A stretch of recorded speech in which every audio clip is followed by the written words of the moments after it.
Well, good evening. Boy, it's been a while, it seems to me, that I have been up here on a Wednesday night. I love our Wednesday nights, and I have missed them. This seems kind of flimsy tonight, doesn't it? There's very little stuff in here. You'll be surprised how much is in there. To be honest with you, this is studying the millennial kingdom of our Lord Jesus Christ. Vicki, did you find it? Okay, good. Studying the millennial kingdom. By the time I get it all studied out, and I don't have a lot of time to make many notes, so it's kind of brief, but let's go to Revelation chapter 20. It's been so long since we have looked at the millennial kingdom. Let's go to the essential passage and reread that moment, just kind of get you to where we are. We've gone through 7 years of tribulation. If I read it right, the earth is a mess. I mean, it is just all torn apart. Earthquakes and volcanoes and bitter water and dead animals and dead people at the Battle of Armageddon. Seems that the valley there is just full of dead bodies, and it's a mess. The Lord comes back, and that's chapter 19, and puts an end to the Battle of Armageddon with the words of His mouth, the sword of His mouth. And then chapter 20, and then I saw an angel coming down from heaven, having the key to the bottomless pit and a great chain in his hand. Van Dyer bought me the statue that's sitting on my bookshelf. And when I look at that, I think of Van Dyer, and then I think of Revelation chapter 20. He laid hold of the old dragon, that dragon, serpent of old, who is the devil and Satan, bound him for 1,000 years, 6 times 1,000 years. Cast him into the bottomless pit and shut him up and set a seal on him so that he should deceive the nations no more till 1,000 years were finished. But after these things he must be released for a little while. How much difference will it make on this earth when the God of this age, the ruler of this world, is chained and bound so that he can, as it goes on to say, cast him, so that he should deceive the nations no more. His work of deception, which the first moment that we meet him, Genesis chapter 3, that's exactly what he's doing. Deceiving Eve. That's what he's been doing ever since. Then verse 4, it says, I saw thrones, and they that sat on them, and judgment was committed to them. And then I saw the souls of those who had been beheaded for the witness to Jesus and for the word of God, who had not worshipped the beast or his image. The beast and his image, that's the Antichrist and that governmental system. They set up the image that even that image could talk. And people were required to take the mark of the beast, 666, but these people stood strong. These were people who were martyred during the tribulation period. And on their foreheads or on their hands, they did not receive the mark. On their foreheads or on their hands, and they lived and reigned with Christ for 1,000 years. Then the rest of the dead, that would be the unbelievers, did not live again until 1,000 years were finished. This is the first resurrection. And we had a lesson on that, about this is the first of quality. It is first in order, but it doesn't mean that there's different times, say in the rapture, when some will be resurrected, and then there will be some will be on this earth, and they will watch Jesus come, and they will be changed in a twinkling of an eye. Blessed and holy and he who has part in the first resurrection. Over such the second death has no power. We'll learn about the second death a little later, but that's chapter 20, verse 11. The second death is hell. what we think of as hell. Literally, it's the lake of fire. They did not live again till 1,000 years were finished. This is the first resurrection. Blessed and holy is he who has part in the first resurrection. Over such the second death has no power, but they shall be priests of God and of Christ, and shall reign with him 1,000 years. We will be priests of God, and we will reign in the millennial kingdom. We will have some responsibility of rulership in Christ, reign over this present earth. Somehow, the millennial kingdom doesn't get as much attention as it should. We kind of think of our eternal life as this floating around like angels playing harps and I don't know what else. But that's not we're not going to be angels, by the way. We are going to be people. We are going to be saints, holy ones. But we're not going to be angels. There are angels and there are humans, and the two are not the same. And we don't get transformed into an angel. We will be people in glorified bodies, like Jesus had a glorified body, and we're going to be living on this earth. All right, with that, now let's get some readers, and let's jump in and let's look at some of the further conditions, qualities of the millennial kingdom. So I will have someone who would be willing to read Isaiah 65, 20 and 22. Marilyn's going to read that. I'll do Isaiah 35. It's a little bit of a read. How about Isaiah 32 and verse 1? Glenn's going to read that.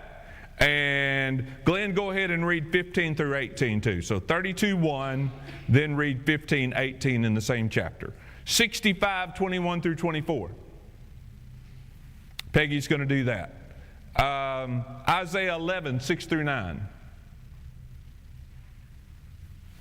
Diane's going to read that. And Leroy, did I see your hand?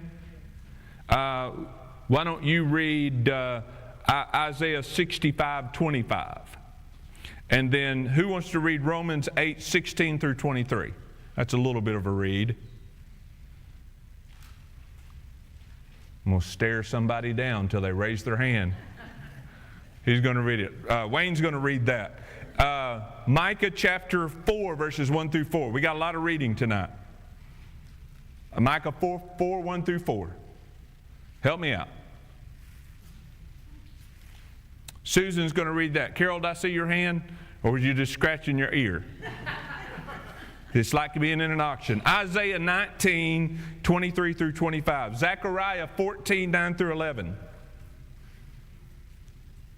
Help me out.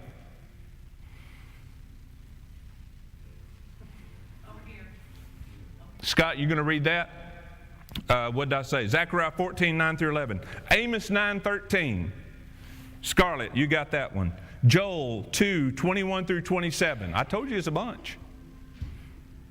You want to read that one? Caden's going to read that one. Joel 3:18. Come on, come on. Going once, going twice. Rebecca, I saw your hand. Isaiah 41, 18 through 20. Deb's going to read that. All right, let's go. First one is, what is age going to be like during the millennial? I need to set this up. So there are going to be some people in the millennial kingdom that are going to have glorified bodies. And age is not going to matter. Because when you have your glorified body, you die no more. So you're going to live 1,000 years through the millennial kingdom, and then you're going to enter into that new heaven, new earth, eternal age. That's chapter 21. For others, there will be those who will enter in the millennial kingdom in their physical body. And there will be birth, and there will be marriage, and there will be sin for people in their physical bodies. That confuses me, admittedly, but the Bible says what it says, and I believe what it says. And so I have a lot of questions about it, but I can't answer all the questions about it. You know, what happens? Well, what's death going to be like? Are you going to just die and then glorified? Well, Jesus changed some people in a twinkling of an eye before. It's not beyond reason to think that way. So we're going to look at that. And so when we talk about age, we're not talking about people with glorified bodies. We're talking about people in their physical bodies. But age is going to be, we're almost, if you read David Jeremiah's book, he says we're going to go back to that pre-flood era where men like Methuselah lived almost 1,000 years. Adam lived almost 1,000 years. We can't even think like that. When Enoch was translated, and he was 300 and something, it was like he was a teenager. So it may be that we live that long. Okay, who's reading? Isaiah. No more shall an infant from there live but a few days, nor an old man who has not fulfilled his days, for the child shall die 100 years old, but the sinner being 100 years old shall be accursed. They shall not build, and another inhabitant. They shall not plant, and another eat. For as the days of a tree, so shall be the days of my people, and my elect shall long enjoy the work of their hands. All right, so here's what I want you to hear. An old man, let's see, no more shall an infant from there live but a few days. No infant deaths. No miscarriages. Old man who has not fulfilled his day, for the child shall die 100 years old. It's like saying this: if somebody dies at 100, they're just a child. Goes on to say, their days will be like the days of the trees. Well, I wish I could point to some of these. We had some trees on this property, but think about those old trees. We had some trees along Highway 5 that probably were 200 years old. They're huge. I've got some trees around my property that are huge. I mean, I couldn't cut them down with a 20-inch chainsaw.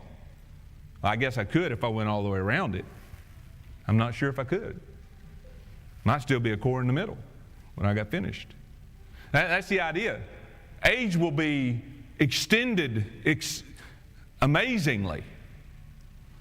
So then sickness will be rare. Everybody turn with me to Isaiah 35. This is like a kind of a praise psalm in the middle of Isaiah. And I'm going to kind of hop, skip, and jump through it. It talks about age, talks about a lot of things, but talks about age.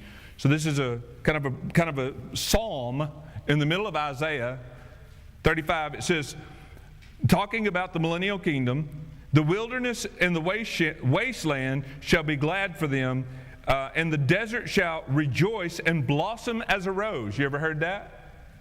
The desert blossoming as a rose? That's going to happen, literally. I don't know how much longer we're going to be able to stand all this, but the Lord's going to change all the water system over there. Today in Israel's the leading in the world. They're the leaders when it comes to irrigation for an obvious reason. They don't have much water over there. But the Lord's going to change all that, and there's going to be rivers everywhere over there. I mean, it's almost like it's going to be a delta area. There's just rivers running everywhere, and they're going to run full all year long. Well, it shall blossom abundantly and rejoice, even with joy and singing. The glory of Lebanon shall be given to it, the excellence of Carmel and Sharon, and they shall see the glory of the Lord, the excellency of God. Strengthen the weakened hands and make firm the feeble knees. There's going to be an abundance of health during this time. Say to those who are fearful-hearted, be strong, do not fear. Behold, your God will come with vengeance, with the recompense of God. He will come and save you. Then the eyes of the blind shall be opened. The ears of the deaf shall be unstopped. Hallelujah.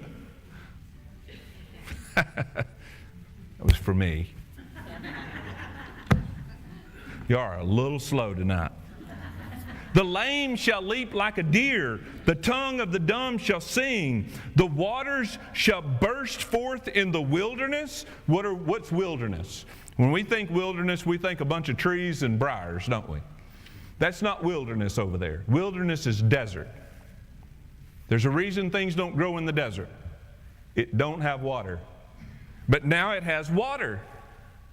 And streams in the desert. The parched ground shall become a pool, and the thirsty land springs of water.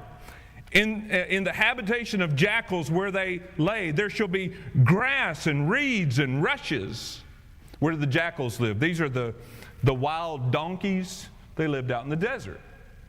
And they ate cactuses, and they ate whatever desert shrubs grew over there. Well, this whole desert is going to turn into an oasis. A highway shall be there, and a road. And what's the name of that highway? Holiness. The highway of holiness. The unclean shall not pass over it. It shall be for others who walk the road, although a fool shall not go astray. No lion shall be there, nor shall any ravenous beast go upon it. We're going to talk about that in a minute. It shall not be found there, but the redeemed shall walk there. And the ransomed of the Lord shall return and come to Zion with singing, with everlasting joy on their heads. And they shall obtain joy and gladness, and sorrow and sighing shall flee away. Conditions of the millennial kingdom. All right, we got to keep going. Justice will be absolute. What do we hear about a lot today? Injustice, unjust, no more. When Jesus is on the throne, justice is going to be the name of that government. Let's read Isaiah 32:1 and verse 15 through 18. Behold, a king will reign in righteousness, and princes will rule with justice, until the Spirit is poured upon us from up high, and the wilderness becomes a fruitful field, and the fruitful field is counted as a forest. Then justice will dwell in the wilderness, and righteousness remain in the fruitful field. The work of righteousness will be peace, and the effect of righteousness, quietness and assurance forever.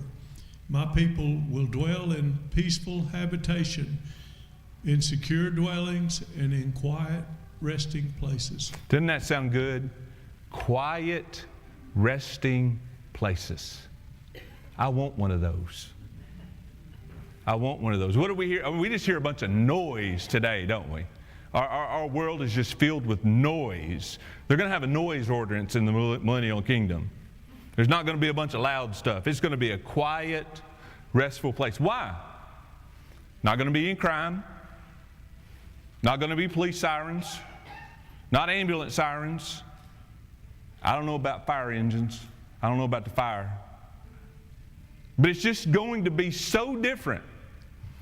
Won't be exactly perfect, but it will be near perfect. It'll be as near perfect of a place to live since the fall. So, quiet, resting place. Why? Because of justice. The Lord will rule with the rod of iron. That does mean strength. But I don't think the Lord's going to have to use that as a bully whip. I think the Lord will be compassionate and gracious and merciful, just as He's always been. But at the same time, if you do get out of line, and we'll see some of this, there will be severe punishment. Justice will be served. Righteousness will be the name, will be the characteristic of the time. Okay, let's read 65:21 through 24. Is that where we are? Yeah, that's where we are. They shall They shall build houses and inhabit them. They shall plant vineyards and eat their fruit. They shall not build and another inhabit. They shall not plant and another eat. For as the days of a tree, so shall be the days of my people, and my elect shall long enjoy the work of their hands. They shall not labor in vain, nor bring forth children for trouble. For they shall be the descendants of the blessed of the Lord, and their offspring with them. It shall come to pass that before they call, I will answer, and while they are still speaking, I will hear. So what this is describing is when you do work, and I think there will be work to be done, it will be such a quality of work and happen in such a way that it won't be a wasted effort. Anybody ever worked all day long and at the end of the day you feel like you hadn't got anything done? Isn't that frustrating? I've done that more times than I want to think about. But that will not be the condition. Now, being very specific, in Isaiah's day, this is talking about they would plant vineyards, and guess what? Conquering armies would come in and take their vineyards. They would build a house, and guess what? Conquering armies would come in and take their house. That won't be anymore. When you have children, you won't be worried about giving birth to a child concerned about the trouble they're going to have to face in this world. That won't be the way people think anymore, because it'll be a great place to live. There will be justice and there will be righteousness. Now, the whole nature of this place, the landscape and the animals change. And I'm really talking about stuff I don't even understand, but I'm trying to describe it as best as the Bible does. So let's look at Isaiah 11, verses 6 through 9, where it talks about the difference in the animal kingdom. The wolf also shall dwell with the lamb. The leopard shall lie down with the young goat. The calf and the young lion and the fatling together, and a little child shall lead them. The cow and the bear shall graze. Their young ones shall lie down together, and the lion shall eat straw like the ox. The nursing child shall play by the cobra's hole, and the weaned child shall put his hand in the viper's den. They shall not hurt nor destroy in all my holy mountain, for the earth shall be full of the knowledge of the Lord, as the waters cover the sea. As the waters cover the sea. Is that talking about depth? That's kind of what I think. So how deep is the knowledge of the Lord over all the earth? As deep as the water is over the sea. That depth of knowledge of God. That's why we people, those in their physical bodies, will be different. There is no Satan. And the knowledge of the Lord will permeate the earth. I don't really know how to describe that other than it will be a pretty amazing. Maybe not pretty amazing. It might just be amazing, amazing. So, the animal kingdom changes. You won't worry about, we've had to teach Sadie, because Sadie will pick up any bug, any spider, and if she got close enough, she would pick up a snake. So we've had to kind of teach her there's certain animals you don't pick up. But they're letting their kids play by the cobra's den. They're letting the kid reach in and grab the viper and play with it, I guess, like you would pick up a little puppy. That's different, isn't it? Very different. Okay, let's read 65:25. The wolf and the lamb shall feed together, and the lion shall eat straw like the bullock, and thus shall be the serpent's meat. They shall not hurt nor destroy in all my holy mountain, saith the Lord. Any of y'all watch nature shows? One of the most amazing things I ever saw was, I think it was a gazelle. This thing was about 4 times bigger than this leopard. I mean, it was as big as a deer, maybe a little bigger, and this leopard's, but he had it by the neck. It was dead. And that thing leaped up in the top of that tree and dragged that thing all the way up to the top of the tree. Nature today can be pretty bloodletting, can't it? Pretty vicious. Not in the millennial kingdom. We'll just be able to go out and stroll with the lions and the elephants and the zebras. And I don't guess zebras would hurt you, I don't guess. But I heard that kangaroos are pretty vicious. Had never been over there. My good friend Josh Edwards told me about getting chased by a kangaroo. And he was scared for his life, so, but not in the millennial kingdom. Who's reading Romans 8? Oh, Brother Wayne. The Spirit itself beareth witness with our spirit that we are the children of God. And if children, then heirs, heirs of God and joint heirs with Christ. If so be that we suffer with him, that we may be also glorified together. For I reckon that the sufferings of this present time are not worthy to be compared with the glory which shall be revealed in us. For the earnest expectation of the creature waiteth for the manifestation of the sons of God. For the creature was made subject to vanity, not willingly, but by reason of him who hath subjected the same in hope, because the creature itself also shall be delivered from the bondage of corruption into the glorious liberty of the children of God. For we know that the whole creation groaneth and travaileth in pain together until now.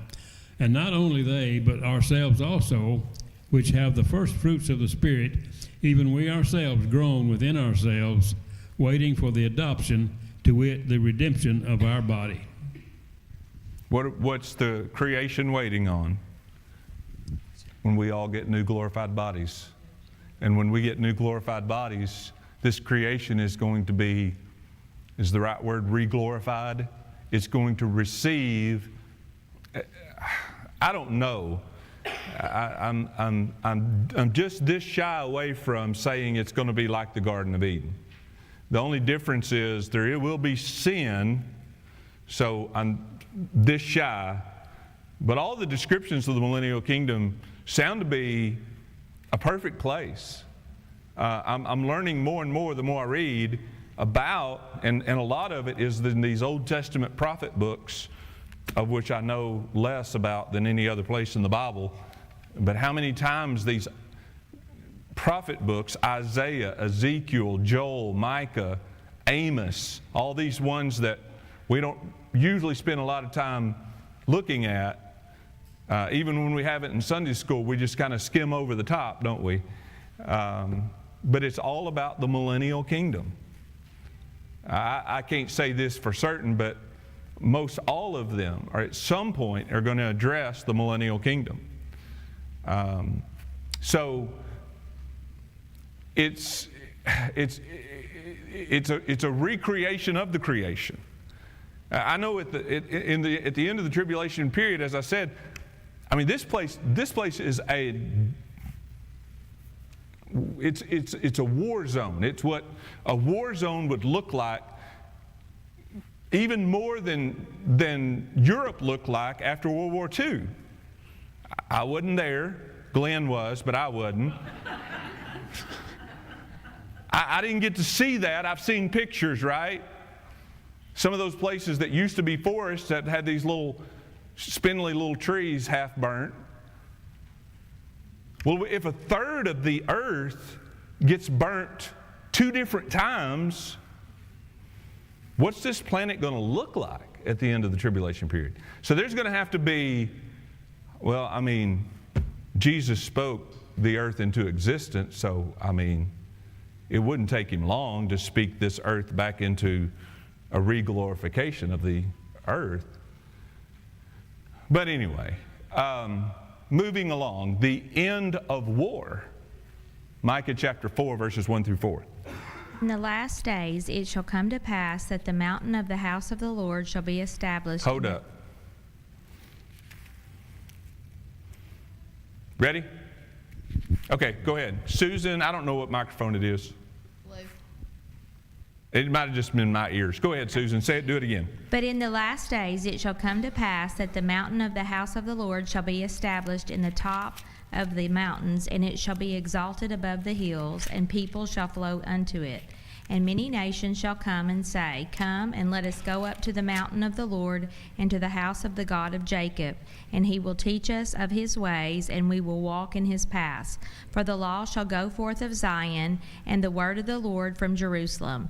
And he shall judge among many people, and rebuke strong nations afar off, and they shall beat their swords into plowshares, and their spears into pruning hooks. Nation shall not lift up a sword against nation, neither shall they learn war any more. But they shall sit every man under his vine and under his fig tree, and none shall make them afraid, for the mouth of the Lord of hosts hath spoken it. They shall not learn war anymore. I meant to look this up.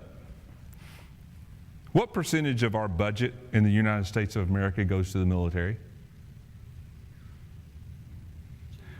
Come on, Facebookers. Come on, you smartphone people. Give me an answer. I meant to look it up and I forgot. I don't know. I'm asking.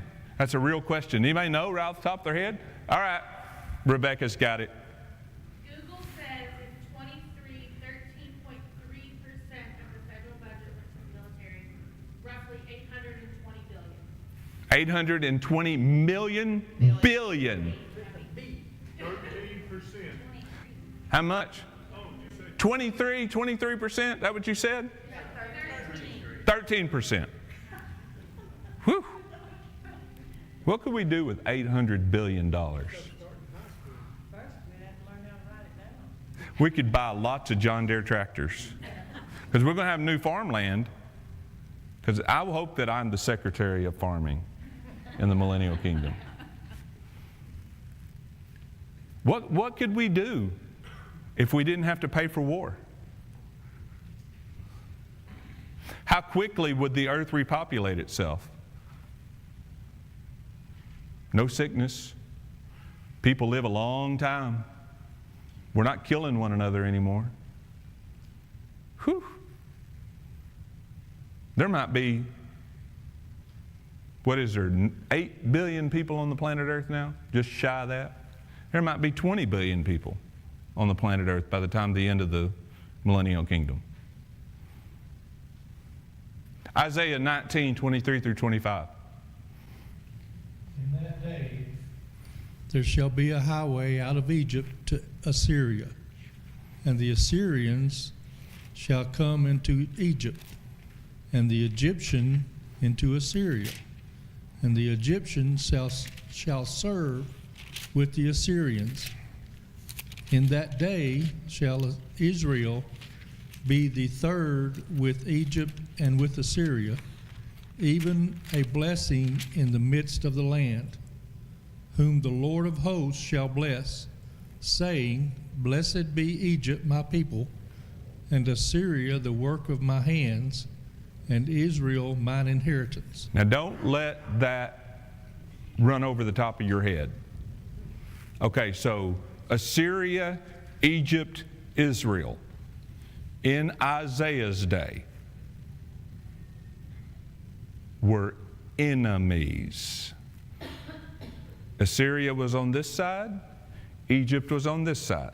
Do you know why the Assyrians wanted Israel?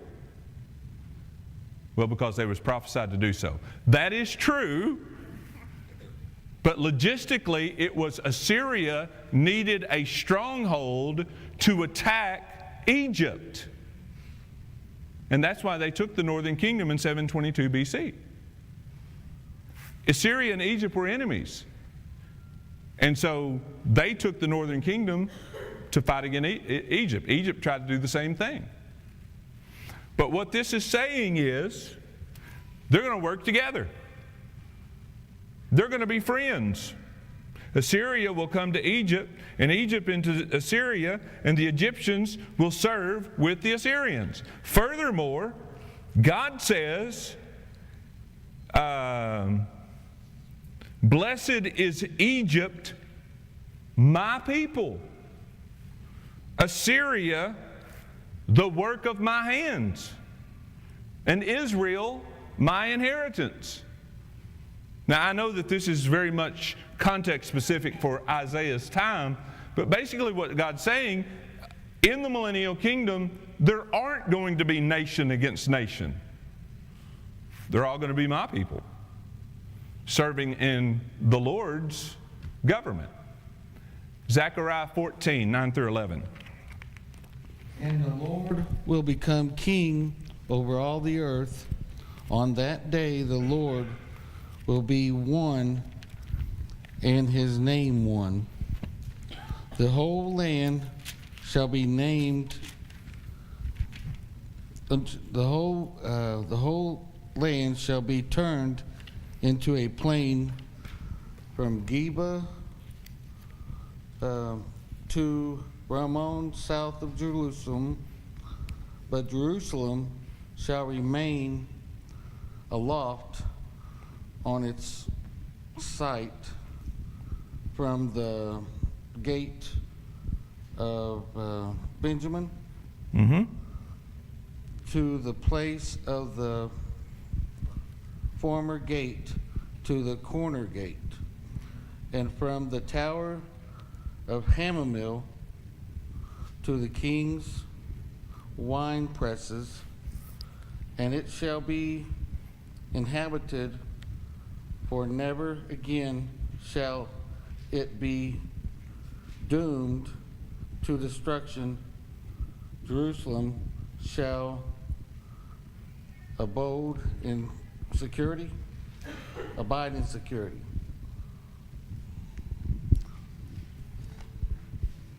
I think that's the end. Sorry, I thought it was going further.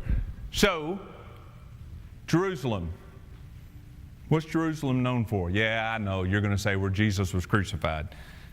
No, what's it known for in the paper today? Bombs, terroristic threatening. Jerusalem shall be safely inhabited. How long have they been fighting over that place? Forever. Forever and ever and ever. Almost ever since its inception. The only time it's ever been really safe in Jerusalem has been when King David ruled, Solomon ruled. After that, it's been a war zone. Even among all those kings of Judah and Israel. It was a war zone then. It was a war zone in the Roman time. It was a troubled place. You read all the Roman historians, what do they say about Jerusalem? It's a place of trouble. Always fighting about something. It will be safely inhabited. Let's look at wealth and prosperity.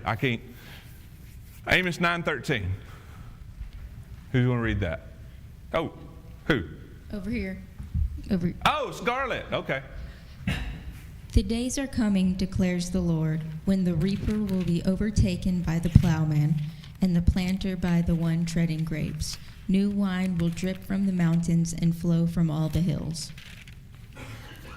I'm singing my books of the Bible. Give me just a minute. Can y'all find Amos? How long did it take you to find Amos, Scarlett? You don't have to tell me. I don't know. 9:13. So what did it say?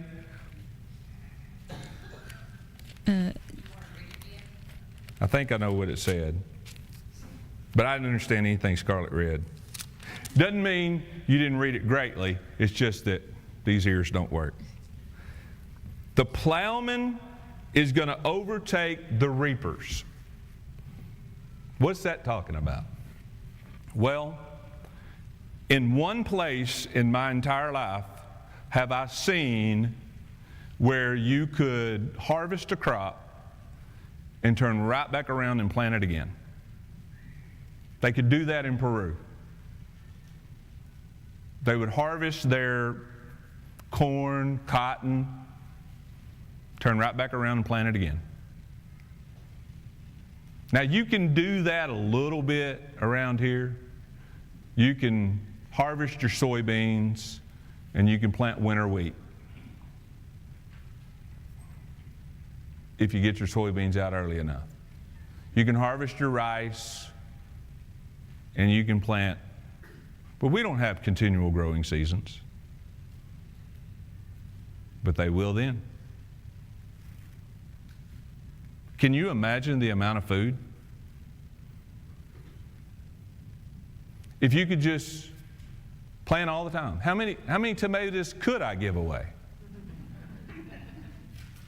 If my tomatoes are gone, I still had them a little bit. This last frost got them. They're gone. But what if there was a 365-day every single month you could grow stuff? You could have a garden all the time. That's what it's going to be like in the millennial kingdom. Always be a growing season. Let's read Isaiah 9. No, Joel 2. Joel, Hosea, Joel, Amos. Yeah. Do not fear, O soil. Be glad and rejoice, for the Lord has done great things. Do not fear, you animals of the field, for the pastures of the wilderness are green. The trees bear its fruit. The fig tree and vine give their full year. O children of Zion, be glad. Zion. Be glad and rejoice in the Lord your God, for he has given you early rain for your vindication. He has poured down for you abundant rain, and early the later rain. As before, the threshing floors shall be full of grain. The vast shall overflow with wine and oil. I will repay you for the years that the swarming locusts have eaten, the hopper, the destroyer, and the cutter, my great army which I sent against you. You shall eat in plenty and be satisfied, and praise the name of the Lord your God, who has dealt wondrously with you. And my people shall never again be put to shame. You shall know that I am in the midst of Israel. A little bit more. Right? Nope. Israel. I am the Lord your God, and there is no other. And there is no other. And my people shall never again be put to shame. Thank you. Thank you, Caden. Good reading. Early, latter rains. You heard about that, right? Big deal. Big deal in Israel. This is desert land. So early rains. That's the springtime. That's when planting's going to happen. And if you don't get rain when it plants, it's like when I planted my food plot for my deer and my seed laid there forever because it was September. Y'all remember September? Y'all don't remember September. It was as dry as a corn cob. And I went ahead and put the seed in the ground, but you know what it did? It stayed there. And then when it finally rained, it came up. So you got to get those early rains. And then the latter rains, what's that? That's the rain that you get when it's putting on fruit. I would tell you that when it's putting on fruit, whether it be a barley stalk or whether it be a peach tree or whether it be a tomato plant, if you don't water those plants, you're not going to get any fruit. I've learned that the hard way. That's why I have an irrigation system. Because if you don't water your tomato plants, they will not set fruit. Just won't do it. But what does it say about the millennial kingdom? What was those verses again? 23, Joel 21, 27. I'll find it. Caden read it. About the early and later rain. The former rains, this is verse 23, the former rain and the latter rain, let me do the whole sentence. And he will cause the rain to come down for you, the former rain and the latter rain in the first month. It's going to rain every month. There won't be any dry seasons. And I suspect it'll be just enough rain. Won't be too much, can't have too much rain. Can't grow stuff in wet soil either. It'll be just enough rain every month. And what does it say about the wine presses? What does it say about the threshing floors? there'll be too much. It's just overflowing. I know that we feel like that we are so far removed. You know, where does our food come from? Walmart? That's what I all think. Give it 3 days and no trucks run. We experienced a little bit of that in COVID, didn't we? Scared us to death, didn't it? We're not far removed. If we don't have food, if we don't have water, we die. We suffer first and then we die. Millennial kingdom, you won't ever have to worry about being hungry. Nobody. You won't ever have to worry about not having sweet tea. I drink mine unsweet. You won't have to worry about that. We'll have plenty. There'll be plenty. All right, where are we now? 3:18. In that day, the mountains will drip new wine, and the hills will flow with milk. All the ravines of Judah will run with water. The fountain will flow out of the Lord's house and will water the valley of the acacias.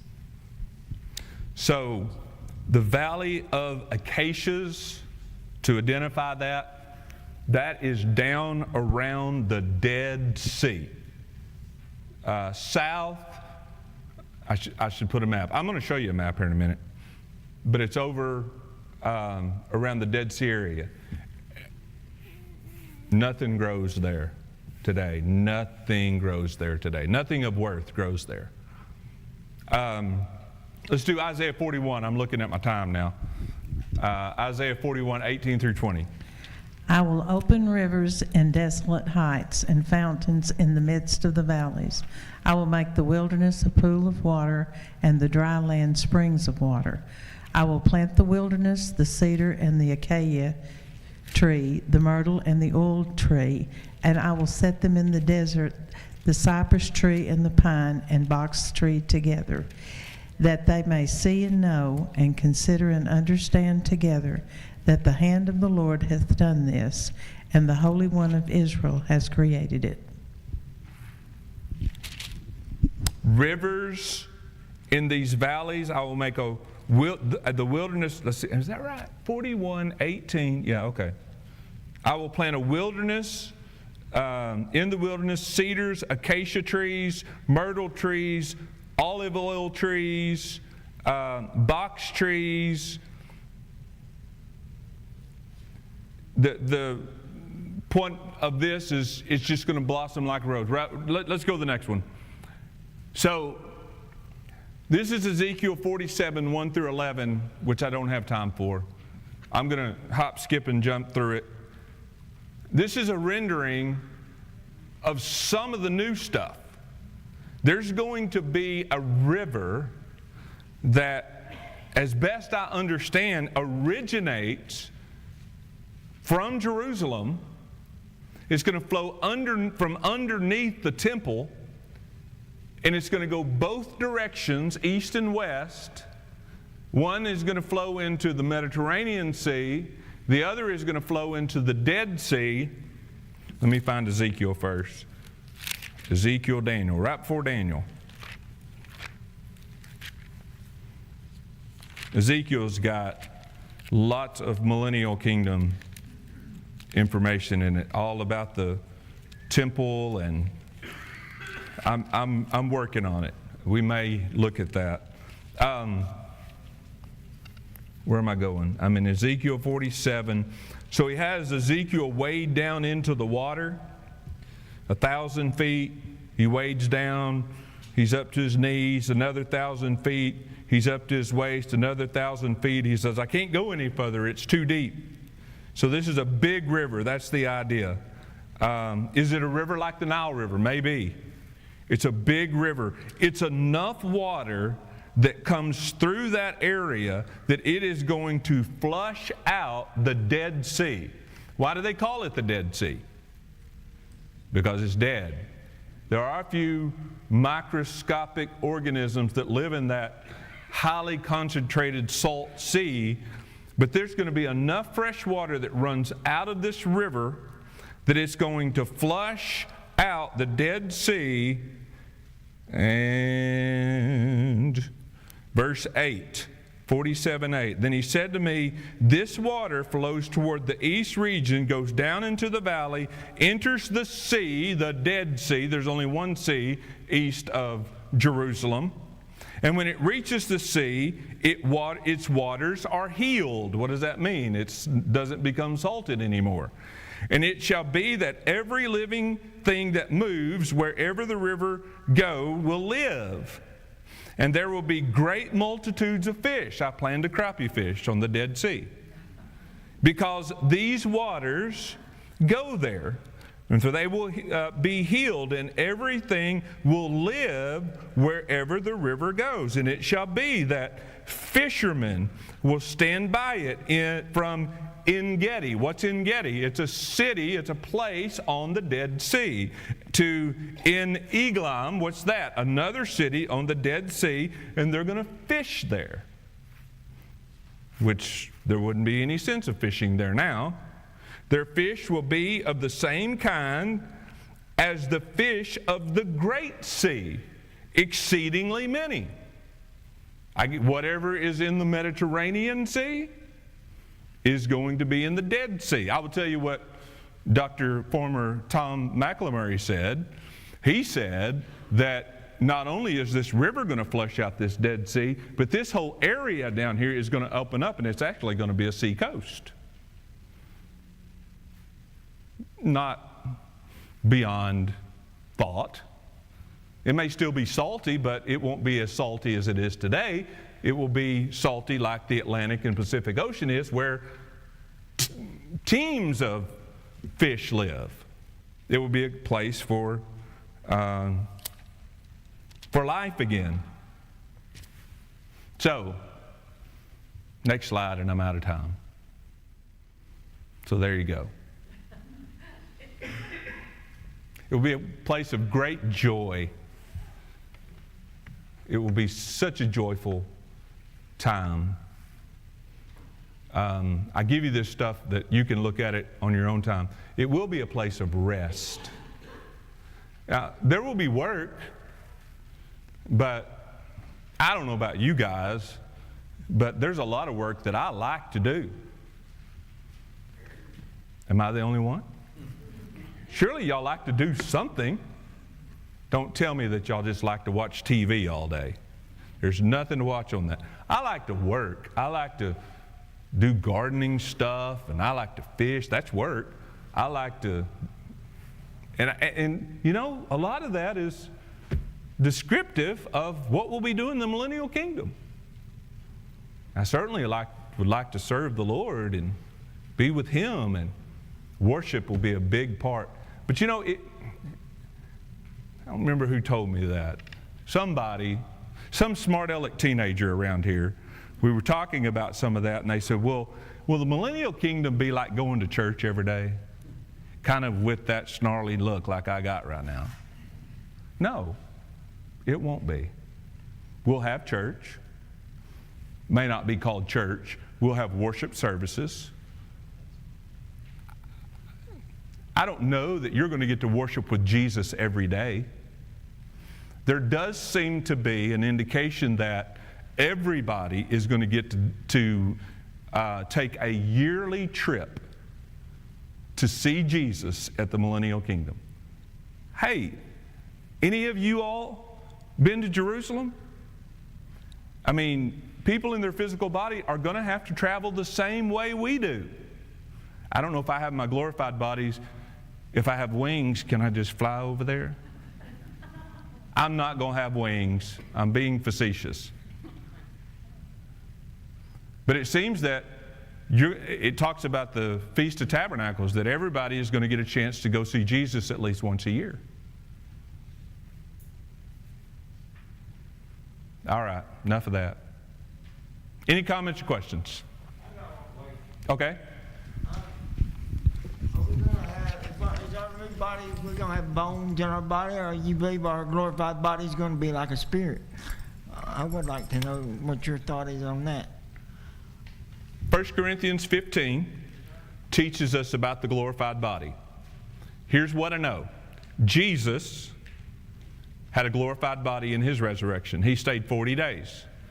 And he walked, he talked, he looked like Jesus, he had hair, he ate, he experienced life a whole lot like we experience life today.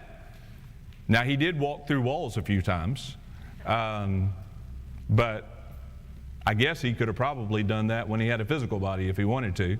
But I think they're not going to be just like our bodies are today, but they are going to be similar to our bodies today. Will they have bones? I don't have any one verse of Scripture that I can put my finger on and say we will have bones. It does say in 1 Corinthians 15 that it will be a spiritual body, which is hard to... It's not going to be a natural body, it's going to be a spiritual body. And if I understand that,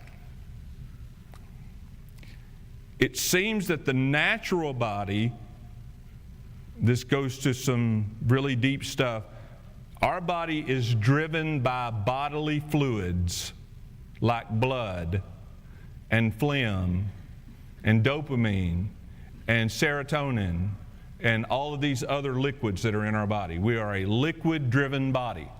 That's the natural body. The spiritual body will be driven by spiritual power. What that looks like, I have no idea. What the inner workings of all that is, I have no idea. But it's going to be a lot like ours. All right? Any other questions? Yes, sir. Caden. Louder. Will you be able to get hurt? There is mention of healing, as in it talks about some trees that have leaves that will be used for healing. So it's possible, if you're in your physical body, it's possible that you could fall, skin a knee, break a bone. It's possible. But I think the healing will be much quicker. Would you be able to, you want to be able to... Say it again. You want to be able to die though, right? Since you're If you're in your glorified body, no. No, and there's two different things. And what that means is, Caden, is it means that if I'm in my glorified body, I've already died. And I've gone to heaven, and when Jesus comes back, I come with Him, and I will be glorified. Now, for those who are in their physical bodies in the millennial kingdom, they will actually be in their physical bodies, not having died yet. That make sense? When they die, would they get a glorified? Good question. And it that quick, because it does talk about those who are on the earth when Jesus comes again, and they will be changed in a twinkling of an eye, just less than a clap. So maybe when those who age out, however old that is, that they just are changed instantaneously. Is that right, John Owen? This is my systematic theology teacher that taught me some of this stuff. Glenn. Okay, we read a passage in... And I got to stop it at this one because we got choir practice. In Isaiah 35, 5 and 6, and the eyes of the blind shall be opened, and the ears of the deaf shall be unstopped, and the lame shall leap like a deer, and the tongue of the dumb shall sing. John the Baptist sent to Jesus, and he said, "Are you the one to come or not?" in Matthew 11, chapter 11. And I think he described this, well, Jesus is leading in the millennium, and he was leading there. And he said, "You go tell John the things you have seen and heard." So he said, "Go and tell John the things you hear and see. The blind see, and the lame walk, and the lepers are cleansed, and the deaf hear, and the dead are raised, and the poor have the gospel preached to them. And blessed is he who is not offended in me." So I see the description right here of that. Both Isaiah 35, 5 and 6 is real similar. Yep. Anyway. Yeah. Either way, it's Jesus doing it. Yeah, double fulfillment of Jesus did that in his earthly ministry, but it's also descriptive of the millennial kingdom as well. All right, we got to stop. It's 7:30. Let's mention a few announcements. We are taking the Christmas offering through the month of December. Remember, those offerings go to the Arkansas State Association. This coming Sunday after our morning worship service, we will have business meeting and I believe that the teenagers are caroling that afternoon. So if you would like to participate with the teenagers this coming Sunday afternoon, see Brother Zach about that. Saturday, December the 14th, there's going to be a trip to Faith Missionary Baptist Church in Cabot, 6 p.m. There's a sign-up sheet about that. It's going to hear some Christmas hymn singing, and so you can see more information about that on the bulletin board. December the 15th, our Explorers will have their Christmas program that Sunday evening, 5 o'clock, and so that's enough for tonight. Any other announcements? Yes. Just one about choir. Choir practice. Just bring all you need for choir practice is your Christmas book, and hurry. Okay. Others? Okay, well, let me say good night to our online audience. Thanks for being here with us tonight. God bless you. Send your prayer requests to us. We'll be happy to help you pray for those as you help us pray for ours.